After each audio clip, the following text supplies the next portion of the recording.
Bismillahirrahmanirrahim. Ilahi anta ta'lamu wa illam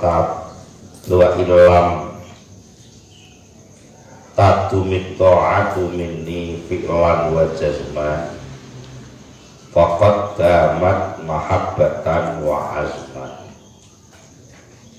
Ilahi dur pengiran kula anta utahe panjenengan niku ta'lamu ngerti panjenengan wa illam kadung senajan boten langgeng apa at-ta'atu ta'at minni saking kula fi'lan ing dalem oleh nglakoni kelawan kelakune wa jazman lan ing dalem temenan senajan taat sing kita lakoni niki ora langgeng wong Jawa ngarani dak nyem kadang lakoni kadang ora kadang yo lakoni tenanan ada yang lakoni ning ora tenanan. Walaupun taat kita hanya seperti itu, tapi faqad damat maka yakti temen wis langgeng apane mahabbatan senenge wa azman lan pingine ya senajan oleh ngamal itu ora tenanan tapi sakjane pingine yo tenanan.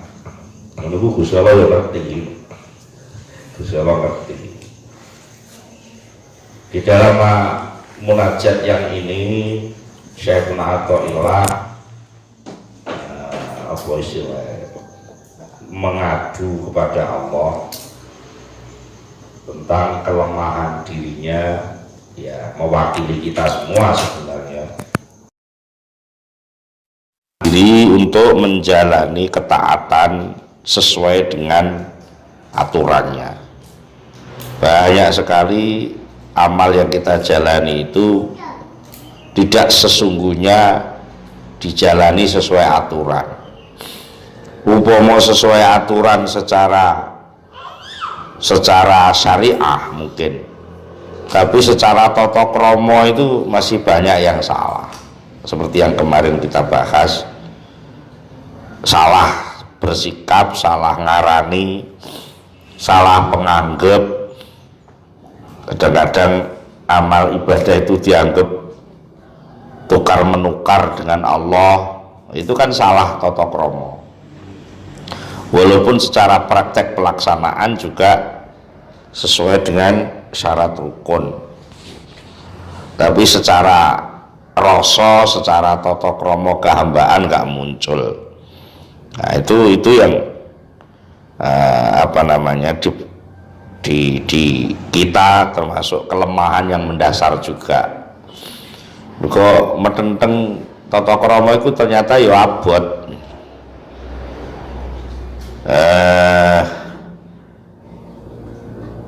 Dari sisi mana yang dimaksud kelemahan yang dirasakan oleh Syekhuna Athaillah? Kelemahan tidak mampu menjalani taat sesuai aturan yang ada, baik dari sisi mutunya, mutu ibadah dhewe kan jajane ra patek mutu.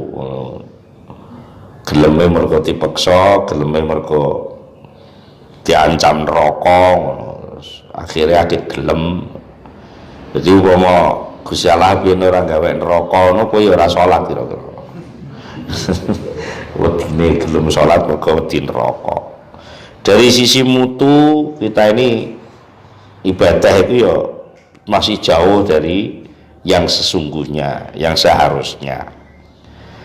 Atau dari segi keistiqomahannya. Jadi cara ya aku mau kadang-kadang ya dilakoni tenanan, kadang-kadang ya ora tenanan. Kadang-kadang itu ya budal semangat, kadang-kadang rasa-rasen. Malah kadang-kadang ora blas. Subuh jam 4:30 kudu wis budal, jam 8 agek budal kan ya jenenge ora ora cocok karo kesungguhane. Ini merupakan sebuah bentuk apa ya, kayak wong menghibur diri lah, menghibur diri. Dan delok ngono niki kaya blas ora pantes lek diregani karo Gusti Allah. Tapi guri ditutup, walaupun secara praktek atau kita itu nggak bisa istiqomah, secara praktek kita itu lemah, tidak mampu beramal dengan baik, tapi paling tidak karena punya iman kita itu seneng lah iso nglakoni apik, walaupun ora kelakon tapi seneng nglakoni apik, utawa paling tidak ya wis saiki urung iso aku sesuk kudu iso, isih enek ngonone sithik-sithik, utawa ya wis duwe rencana aku engko bengar tahajud ngono. Padahal ya ora sida ngono, tapi isih duwe muni arep ngono kuwi berarti isih pengen ngono. Bek menawa ngono-ngono isih terdaftar dianggap wong sing seneng karo Gusti Allah. Wis ngono ae timbangane terus putus asa, timbangane salat gletak-gletak, mesti ora usah salat lagi wong putus asa aja. Jadi dari situ kita diajak oleh Syekh Natoilah untuk menghibur diri. Apa yang diharapkan dari itu? Ya kalau kita sendiri nggak mampu, memang nggak mampu, ya paling tidak keluasan kasih sayang Allah lah yang bisa kita masuki. Jadi upama ora iso omong-omongan karo areke, ndelok-ndelok kudunge kok. Lho ngono lho, dadi ya lumayan. Jadi Mas ya ora iso petuk areke, ora ketemu areke, tapi ndelok kudunge ning pemean jajae kok kaya dienggo ngono. Wis lumayan nyicil ayem ngono. Ya ngono kuwi tegese menghibur diri lek ngono kuwi. Jadi ora iso ora kudunge ya delok-delok apa nirokno lagune ngono ya. Ya bek menawa sebuah nama yang tak akan terlepas dari hatiku ngono. Ya bek sebuah nama. Bocah embuh ngono. Jadi kita menghibur diri dengan mengharapkan kejembaran kedermawanannya Allah. Agar apa? Dengan begitu yang menjadi penolong bukan kita, karena kita nggak bisa menolong diri sendiri, tapi kita mengharap ada penolong, yaitu ilmunya Allah. Ya, ilmunya Allah. Manis Nabi Ibrahim lek ndonga ilmu kabi hali aghnani an suali. Pengertosan panjenengan tenggene kula niki Gusti niku pun cukup sehingga kula mboten usah nyuwun. Dadi mosok mboten ngerti sampe lek kula niku butuh jenengan. Dadi wis jenis pasrah sak pasrah-pasrahe. Jadi walaupun harapan itu tidak bisa tercapai karena kelemahan kita, jadi karena kelemahan menjalani perintah Allah, dan memang selalu seperti itu, selalu lemah kita itu, tapi paling tidak ya, kita masih punya cinta, ya. Kita masih punya cinta, masih punya harapan untuk merencanakan untuk memperbaiki yang lebih baik. Dan hendaknya kita belajar memahami ini, bahwa apa yang dimunajatkan oleh Syekh Natoilah ini adalah bukannya ojo nun sewu, ojo salah paham, setingkat Syekh Natoilah mbok anggap ibadahe gelecak-gelice iku awakmu. Syekh Natoilah iki yo wong alim, wong istiqomah. Syekh Natoilah itu sampai dijuluki Ghazali zamanihi, disebut Imam Ghazali ini waktu hidup beliau. Imam Ghazali hidup di sekitar tahun 500 Hijriah, tahun 500 Hijriah, sedangkan Syekh Ibnu Athaillah tahun 700, kaca 200 tahun. Jangan kau anggap bahwa Syekh Ibnu Athaillah ku ngibadahi ora istiqomah, terus apa ora tenanan. Ya jangan kamu anggap seperti itu. Itu hanya membandingkan apa yang dilakukan beliau, ya, apa yang sudah dilakukan setinggi itu masih belum sesuai dengan kenikmatan yang diberikan Allah. Iku Syekh Ibnu Athaillah lho apa meneh awake dhewe. Jadi ya apa maneh nek kisahe kok mungkin Imam Ghazali tahu cerita apa dudu Imam Ghazali santrine Imam Ghazali wis itu santrine tahu ngipi ketemu Imam Ghazali ditakoki Imam Ghazali, Syekh panjenengan sakniki teng alam napa alam barzah niku kali Allah Ta'ala dipun perlakukan terus pundi kali Allah. Akhirnya jawab ya alhamdulillah aku di ngapura kabeh dosaku karo Gusti Allah. Terus tapi ya enek sesuatu sing ora penak. Nah terus pundi? Jare Imam Ghazali, kuwabeh ngibadahku, kuwabeh kitab-kitabku, ngelmu sing wis tau langno murid-muridku, kuwi dibayar karo Gusti Allah dianggap ora enek arti. Mergo jare Imam Ghazali terus cerita motivasine leh golek ngelmu. Jadi Imam Ghazali kuwi yatim, terus bapaknya duwe warisan sithik dititipno kancane supaya diulang ilmu, tapi sampai bondo warisane iki entek wong panjenengan ya sithik ora akeh. Bondo warisane entek, Imam Ghazali sik cilik. Terus koncone bapake niki ya ndelalah ora sugih pisan. Tapi ngrasa diamanati, akhirnya Imam Ghazali ku cara saiki dilebokno ning panti asuhan.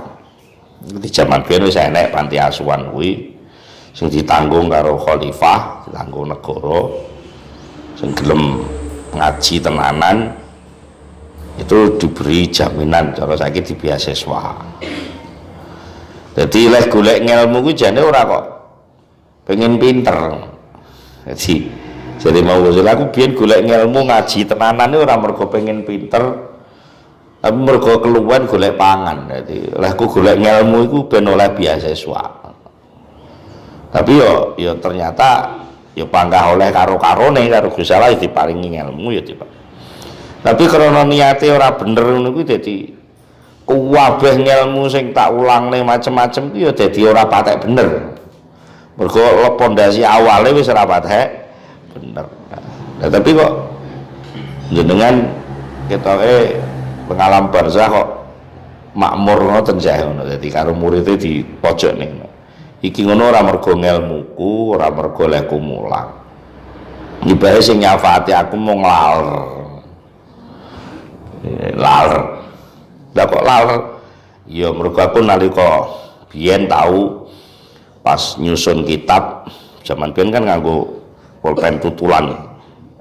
Nganggo mangsi sing ditutul ngono kok. Ngepase aku arep nulis, lah kok enek laler mencelok ning mangsi. Laler mencelok ning mangsi. Arep tak nggo tutul tak empet. Ora sida tak tutul mergo ngenteni laler kuwi apa memuaskan diri untuk nyesep banyune mangsi kuwi mau. Tak empet tak wasi ya. Aku mesakne lek sampai pulpenku tak tutul rono kan padha karo ngusir laler kuwi wis tak jarno tak enteni sampai laler kuwi rampung terus mabur baru aku nutul mangsi. Ya mergo laler kuwi seneng tak perlakukan kaya ngono kuwi. Aku karo Gusti Allah terus diperlakukan diwelasi Allah kaya aku melasi laler. Nah, itu gambaran bahwa kadang-kadang amal yang besar itu nggak bisa diterima, justru menjadi kata kuncinya justru amal yang kecil yang perkara laler. Nah nih, kasih sayang mesakne itu penting. Pesene Mbah Maimun yang ngono, kowe iki lek roh enek semut jegur ning gelasmu kuwi aja mbok delepno, nek iso dintas digolekno kancane lek ana kancane semut. Dadi ana semut malah disaponi, kuwi gak mesakne. Nek perlu iki enek iki ya koncone Yai Jamal wong kono di wong Lasem. Jadi bapak iki ming bakul kopi wedang kopi lho karo jajan gorengan, tapi anaknya pinter-pinter lan sing akeh dadi pejabat sing mulya. Akhirnya karo Yai Jamal iki diamati, bapaknya mengono kok anaknya mulya, ternyata apa? Sederhana. Jadi nek umume wong buat bakul wedang kuwi kan mesti ana gula ya. Biasanya kan terus nek semut mara munggah ya. Lah kuwi mbah iku mang mbah bakul cara sing jarang dipikir wong akeh. Kadang-kadang kalau meneng-meneng jumput gula, diteleh ning sikile meja. Diteleh sikile meja. Jadi ora kok malah ditaleni gombal dikei lengo gas ngene ora. Dikei gula ngisore. Lah kok ngoten, Mbah? Lah iya lek wis oleh gula teng mriku kan gak munggah mriki. Jadi awakmu lek duwe panganan ning lemari ngono wedi dirubung semut, kuwi aja kok terus sikile lemari mbok kaya semprot baygon ngono ben ora nek semut itu malah repot dhewe kowe. Jane pangananmu ki utawa goleki gula kaya apa deleng ngisor sikil lemari, kuwi semute wis gak munggah. Semute gak munggah. Jadi itu termasuk bentuk kasih sayang. Sapira saya kelangan gula pirang jumput, tapi pangananmu sing dhuwur kan selamat malah. Lah nek mbok kaya lengo gas anu lek lengo gase garing semute bakal munggah. Mulane latihan memahami seperti itu. Jadi kayak makalah ini, munajat yang ini adalah kesadaran dari Syekh Ibnu Athaillah sendiri bahwa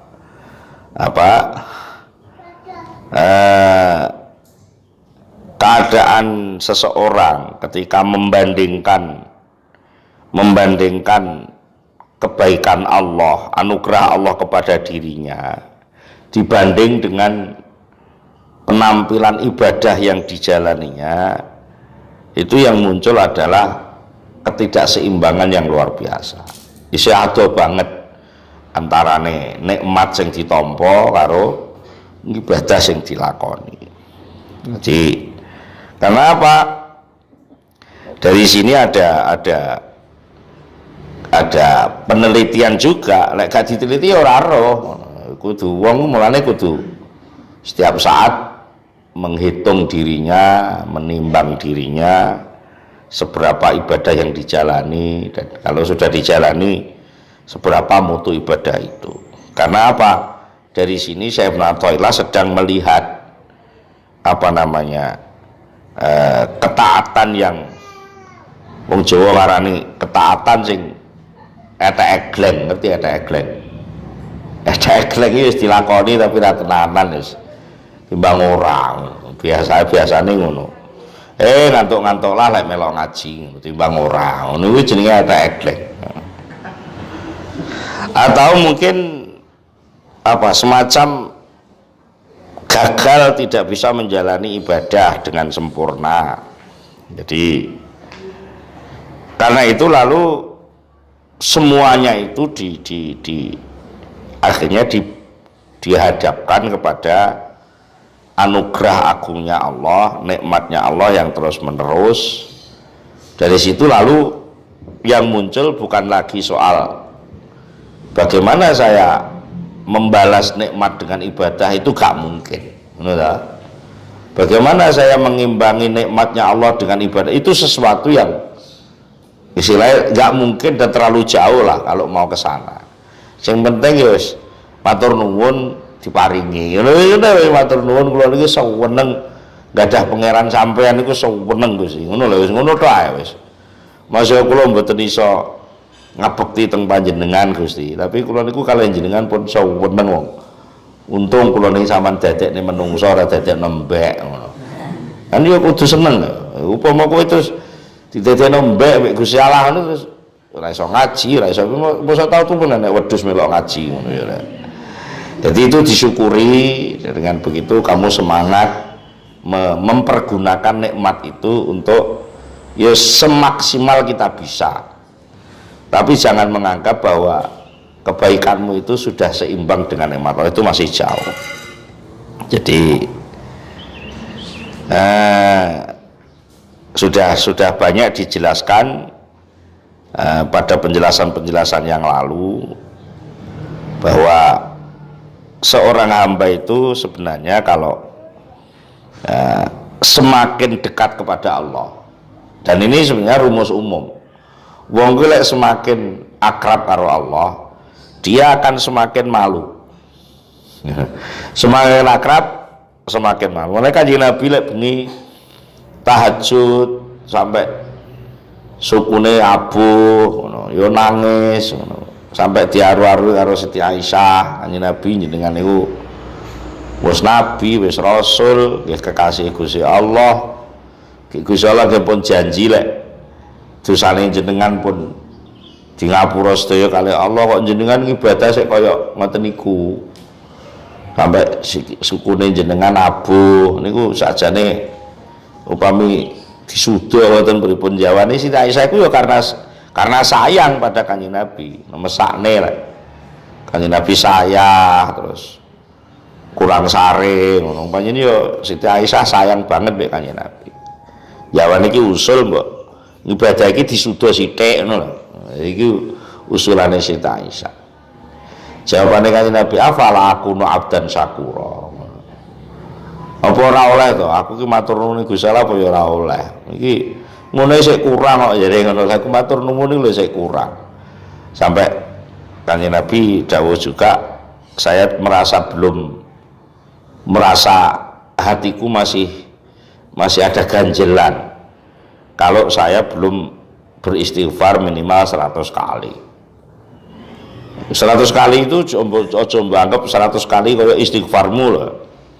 Istighfarmu kan mergo katut imam astagfirullahaladzim karo dudul-dudulan mek kancane ngono istighfar sing njaluk diistighfarin neh. Istighfar Kanjeng Nabi itu setiap istighfar meningkat derajatnya. Jadi istighfarnya Kanjeng Nabi itu setiap kali istighfar derajatnya naik. Lek kowe ora tambah istighfar tambah guyon. Jangan kau anggap istighfar Kanjeng Nabi kaya kowe. 100 kalinya Kanjeng Nabi itu bukan hitungan tapi peningkatan. Artinya nilai kedekatannya Rasulullah kepada Allah itu setiap hari meningkat 100 tingkat. Setiap hari meningkat. Ibaratnya gini loh, nek cara bocah sekolah ngono, Kanjeng Nabi ku setiap hari mengkhatamkan 100 kitab ibaratnya ngono. Terus ngalmune Kanjeng Nabi sak pira wis ora diitung ngono. Kanjeng Nabi ku ora kena diitung ilmune. Enggak ada yang bisa mengukur keunggulan Rasulullah. Nah, tetapi itu dari sisi keunggulan, dari sisi anugerah Allah. Tapi Rasulullah sendiri merasa malu, masih malu. Artinya semakin dekat kepada Allah, dia semakin tahu keagungan Allah, semakin sadar akan anugerah Allah, maka akan semakin merasa kecil dengan apa yang dilakukan. Cuma orang yang memang dasarnya ibadah bukan karena golek opah lah, itu loh termasuk tingkat awak dhewe ngono kuwi.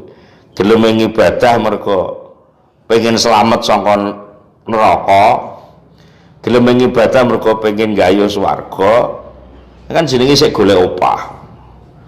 Nek iso ngibadah iki ya seperti yang digambarkan Syekh Natal ini apa? Muhib, cinta.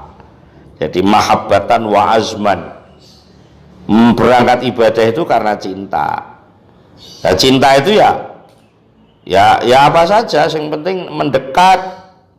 Perkara caraku mendekat iki enek sing ora sopan, enek yo katakanlah nggak ada masalah. Wong iso ku pengen yo ngene ngono. Jadi cara apa duwe sirsiran, duwe pacar sing ulang tahun arep ngekeki hadiah duwe ya model kembang pinggir dalan ngono diwene wong isone kuwi ngono ae. Dadi ora usah ya opo rek wis ben wong isone ngono kuwi. Jadi yang penting cinta itu muncul, cinta itu terekspresi. Jadi kita itu diajak oleh Syekh Athaillah dari munajat ini, yo balik ning asli dasarnya awal, jangan mengandalkan amalmu. Ngono lho maksudnya.